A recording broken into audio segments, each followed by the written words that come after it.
আসসালামু আলাইকুম, welcome to my channel. আজকে আমরা যাবো ড্যাফোডিল ইউনিভার্সিটি, যেটা হচ্ছে আশুলিয়ায়। আমরা 8:30 রওনা দিয়েছিলাম, তবে পৌঁছাতে 10:30 বাজলো, অনেকখানি দূরে, প্লাস মাঝে জ্যাম ছিল কিছুটা। সিএমবি চলে আসলাম। সিএমবি হচ্ছে এখানে অটো স্ট্যান্ড, এখান থেকে একদম ডিরেক্ট ড্যাফোডিল ইউনিভার্সিটিতে নামিয়ে দেয়। আচ্ছা, সিএমবি দিয়ে যখন একদম সোজা যেতে থাকবেন মনে হবে না আশেপাশে সব তো গ্রাম, একদম গ্রাম অজপাড়া গায়ে আসেন, কিন্তু যখনই ড্যাফোডিলের ভিতরে যাবেন তখন ওখানে উপরে যে বড় করে লেখা থাকে যে ড্যাফোডিল স্মার্ট সিটি, সো ওইটা তখন গেলে বোঝা যায় আর কি। আচ্ছা, সো আগেই বলেছিলাম যে ড্যাফোডিল ইউনিভার্সিটি হচ্ছে আমার ফেভারিট ইউনিভার্সিটি। আমার এখানে মানে আমি যদি বছর একবারও না আসি না, আমার কাছে খুব খারাপ লাগে। সো আমি আগের বছরই মনে হয় 3-4বারের মতো চলে আসছিলাম, এই বছর একবারও আসা হয়নি। তো আমি ভাবলাম না, মিডের পরে যেতেই হবে। মিডটা শেষ করেই সাথে সাথে আমি ড্যাফোডিল চলে আসছি ঘুরতেই। আচ্ছা, সো রাইসা যেহেতু এখানে প্রথমবারের মতো আসছে, আমি তো এখানে আরো কয়েকবার আসছিলাম, তো ওকে আমি সব জায়গা ঘুরে ঘুরে দেখাচ্ছিলাম। আচ্ছা, এটা এই জায়গা, এটা ওই জায়গা। লাস্ট টাইম আমি যখন এবি বিল্ডিংটা 14 তলা থেকে যখন আমি সবকিছু একসাথে দেখছিলাম, ততক্ষণে বিকাল হয়ে গিয়েছিল, তো আমার সবকিছু ঘোরার সুযোগ হয় নাই। তো উপর থেকে দেখি আমার মনে হচ্ছিল যে আমি ম্যাপ দেখতেছি। হ্যাঁ, তো ম্যাপ দেখে দেখে মনে হয় মানে এখানে যাওয়া যাবে, ওইদিকে যাওয়া যাবে। এত যে বড় ড্যাফোডিল ইউনিভার্সিটিটা, মানে এটা সামনে থেকে গেলে মনে হবে না যে এতটা ব্রড ব্রড বোঝা যায়, বাট এতটা বোঝা যায় না। কিন্তু ওই 14 তলা থেকে দেখলে এত সুন্দর লাগে জিনিসটা। আজকে মিঠির জন্মদিন, তো মিঠির জন্য রাইসা এখান থেকে একটা সুন্দর গিফট প্যাক করছিল। তারপর আমরা কিছুক্ষণ হাঁটাহাঁটি করছিলাম, ক্ষুধা লেগেছিল অনেক, তো ফুডকার্টের দিকে যাচ্ছিলাম। ভেবেছিলাম আগে এই জায়গাগুলো দেখে নিই, জিমের সাইডটা, তারপর এখানে বসে কথা বলার সাইডটা। সো এই জায়গাগুলো দেখে নিয়ে তারপর হচ্ছে আমরা ব্রেকফাস্ট করতে যাই। ড্যাফোডিলের ফুডকার্টটা সুন্দর। আচ্ছা, টেস্টি ট্রিট, তারপর কোকা কোলা, অনেক কিছু দেখলাম আছে।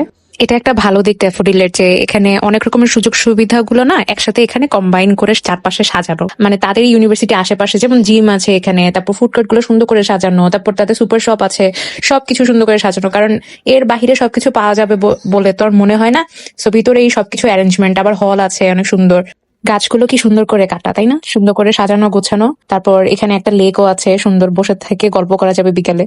পাবলিক ইউনিভার্সিটি ফিল আসে এখানে থাকলে, কারণ এত বড় জায়গা, পড়ালেখার মানও ভালো। দেখলাম অনেক স্টুডেন্ট এখানে, আসলে অনেক স্টুডেন্ট, কজ এখানে থাকা খাওয়া সবকিছুর যেহেতু একটা সুন্দর ব্যবস্থা রয়েছে, অবশ্যই স্টুডেন্ট বেশি থাকবে। অলমোস্ট দুপুর হয়ে গিয়েছিল, সো পরোটা ছিল না। নাস্তা শেষে দেন আমরা এবি বিল্ডিংটা জাস্ট একটু চেক আউট করে হচ্ছে আমরা জাহাঙ্গীরনগরের দিকে রওনা দিব। এমন একটা দিনে গেলাম যে উৎসব মুখর পরিবেশ ছিল। একটা ফুটবল টুর্নামেন্ট ছিল, মনে হয় আসানুল্লাহ ইউনিভার্সিটি আর হচ্ছে ড্যাফোডিলের, জানি না আসলে। তবে একটা ফুটবল টুর্নামেন্ট ছিল, তো চারপাশে সব অনেক মানুষ ছিল ঘিরে। আচ্ছা, সো অনেকদিন আগে আসছিলাম, তো আমার মনে নেই যে লিফট কোন দিকে ছিল। তো একদিকে লিফট পেলাম, ওটা যাবে না। তারপর একটা ভাইয়া বললো যে গ্রাউন্ড ফ্লোরে যান, সেখানে হচ্ছে লিফট পাবেন।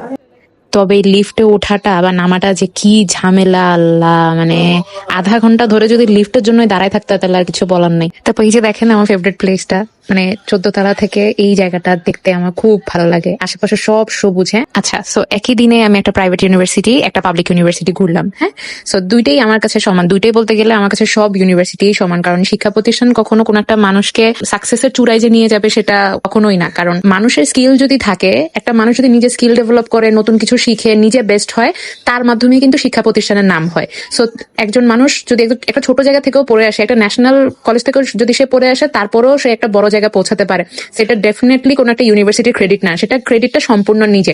সো এটা বলার আমার একটা কারণ হচ্ছে, অনেকে প্রাইভেট ভার্সিটি আর পাবলিক ভার্সিটিকে আলাদা চোখে দেখেন, কিন্তু আমাদের কাছে, আমরা যারা এখন পড়ালেখা করছি, যদি আমাদেরকে জিজ্ঞেস করেন, আমাদের কাছে দুইটাই সমান। আচ্ছা, সো যে জায়গা থেকে পড়ালেখা করেন না কেন, চেষ্টা করবেন একটা ভালো মানুষ হওয়ার জন্য। শিক্ষাগত যোগ্যতা থেকেও একটা ভালো মানুষ হওয়াটা অনেক বেশি ইম্পর্টেন্ট। দেখা হচ্ছে তাহলে নেক্সট ভিডিওতে। ততক্ষণ আমার ভিডিওটি লাইক, কমেন্ট এবং শেয়ার, সাবস্ক্রাইব করে দিবেন চ্যানেলটিতে। আল্লাহ হাফেজ।